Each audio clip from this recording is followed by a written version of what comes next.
Hello there. Welcome back to Zero Production Value Movie Reviews.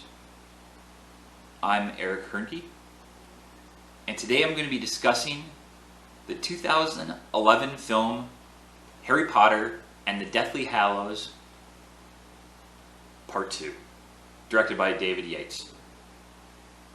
The mighty Harry Potter machine franchise worldwide phenomenon comes to its climactic end in grand fashion in this movie.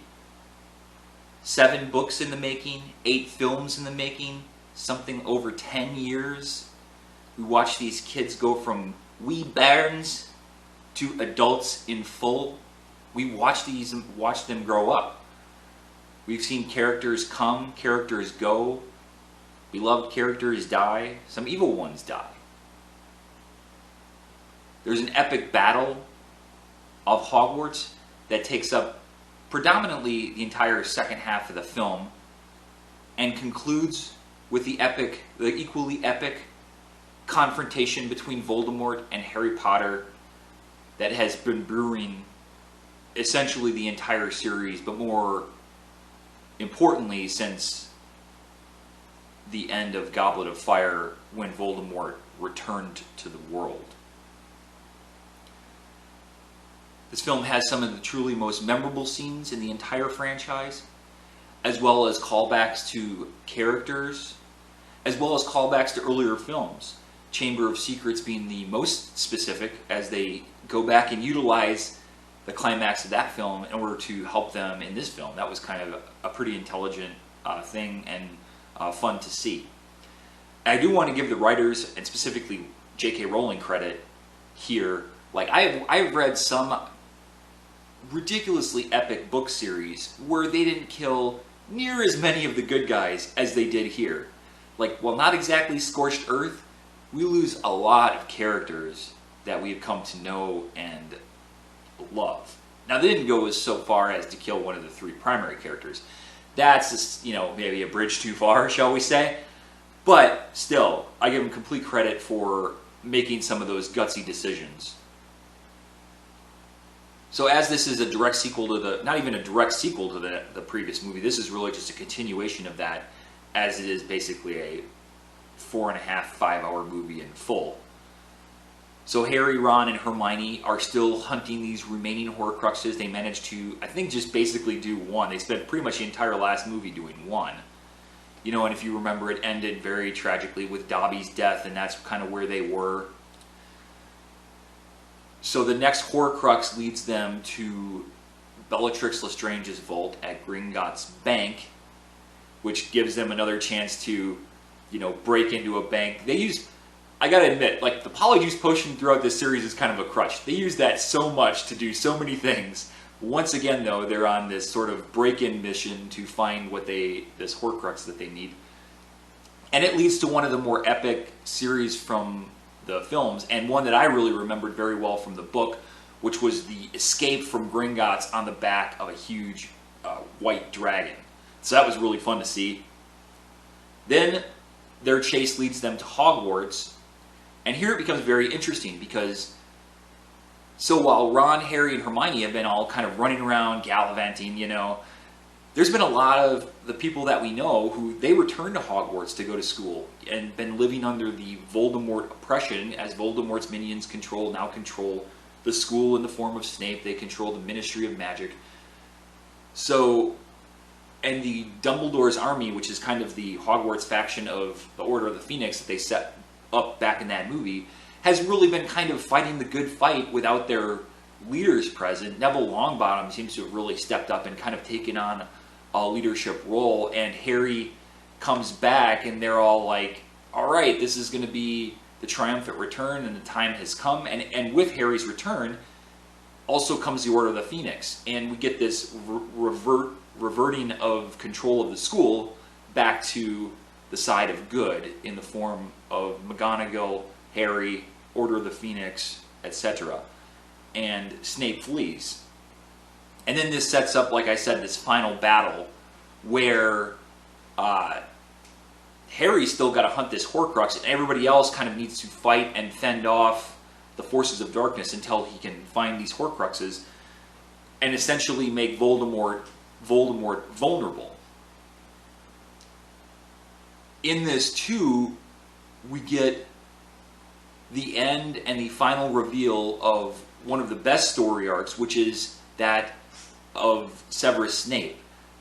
And if you don't know, I don't know why you're watching this, but as you now know, Severus Snape the entire time, and you know, if you're watching it, it's kind of, I don't want to say it's transparent. It's not transparent, but you kind of maybe get an inkling that he's been a good guy essentially the entire time. He's been an agent of Dumbledore, the deepest of double agents at the highest level of Voldemort's confidence, all with a specific purpose, which was to deliver a message to Harry. And this all comes about because Severus was basically in love with Harry Potter's mother, an essentially unrequited love that is just so tragic and sad for this guy. And when, you know, he's trying to get Dumbledore to save them and he doesn't, and then he ends up sort of watching out for Harry, you know, in kind of the Lily, his mother, in absentia.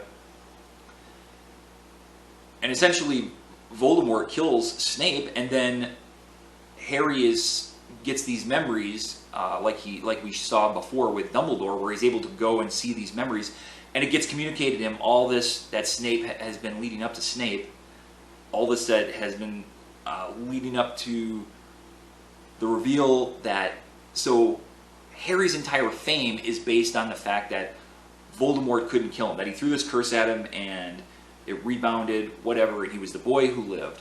Come to find out, when that happened, basically due to his parents, his mother's love, yada yada yada, Harry was ostensibly turned into a Horcrux himself. So there is a piece of Voldemort that lives inside Harry.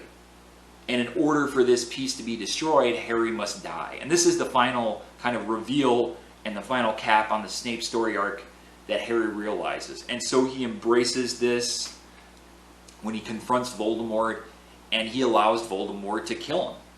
And then we get something we don't really get in Harry Potter, which is this surreal limbo dreamscape sort of place where Harry Potter sees Dumbledore. He sees this little, like, gross, dying Benjamin Button version of Voldemort. But it works. Harry kills Voldemort, and he seems to have a choice on whether or not he can stay or return. And of course he returns in grand fashion at the appropriate time. At the same time, Neville is able to draw the sword of Godric Gryffindor, which, you know, is this was essentially almost holy relic that comes when called, or comes when needed. And he's able to kill Nagini, the snake, which is the final Horcrux. And now the battle between Harry and Voldemort commences in earnest, mano a mano.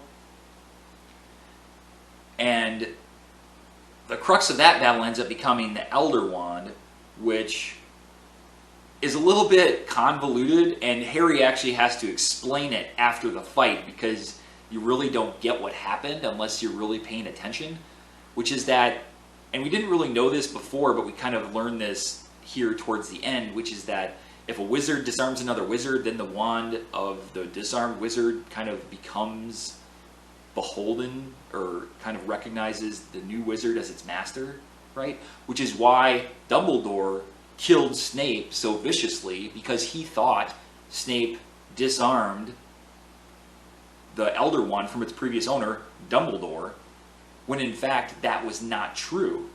And Snape actually reassured Voldemort that, oh no, yeah, it's your wand, you're good, yeah, keep on keeping on, my man. Which was another little Snape jab at Voldemort, unbeknownst to Voldemort. But what really happened was Draco had disarmed Voldemort, and Harry disarmed Draco. You know, 1, 2, buckle your shoe, and Harry is the true rightful owner that the Elder Wand recognizes. So at the key moment in this battle, the Elder Wand essentially doesn't come when Voldemort wants it to. It rebounds on him, and Voldemort is destroyed in that method. Ta-da! Endgame. It is really fun to watch, really entertaining. There are flaws, primarily with finding the Horcruxes. I don't remember the books well enough to know how they did it, but here it was pretty extreme logic leaps to allow them to be like, oh yeah, one's over, one might be over here. Let's go figure it out. Well, one may be there. Yeah, that's fine. Cool. Let's go do that.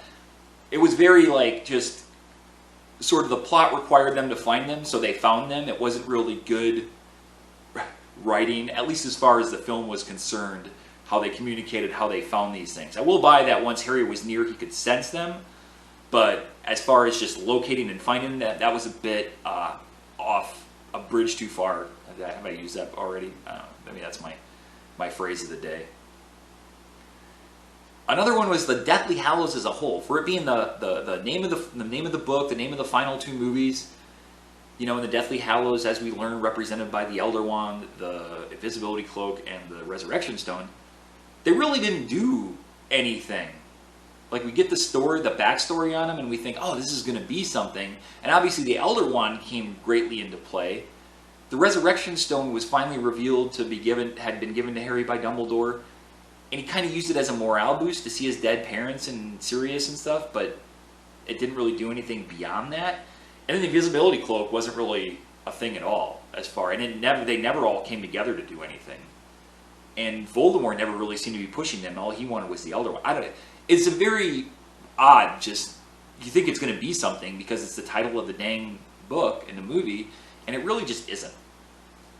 And then the other thing, as much as I love the Snape story arc in its entirety, let's say they made it very conveniently almost too long. Like, Snape should have been dead. Like, Voldemort killed him. And then he went away, but he was just still like clinging on to the barest hint of life, which allowed Harry to get these memories and see this, right? You think they would have had a more concrete way that was going to be a key for Snape to communicate this information to Harry before it was too late. Because it was literally almost too late. It was the barest fraction of a hair before too late. So that was a little bit of like a raised eyebrow there. But ultimately, these are just sort of minor concerns. You just sort of go with it at this point. You're like, they could have written it better, but you're like, whatever, I'll go with it, because the movie gives us exactly what we want, which is an entertaining, action-packed, emotional, you know, a grand battle in a macro, in the Battle of Hogwarts, and in a micro, the battle between Harry and Voldemort.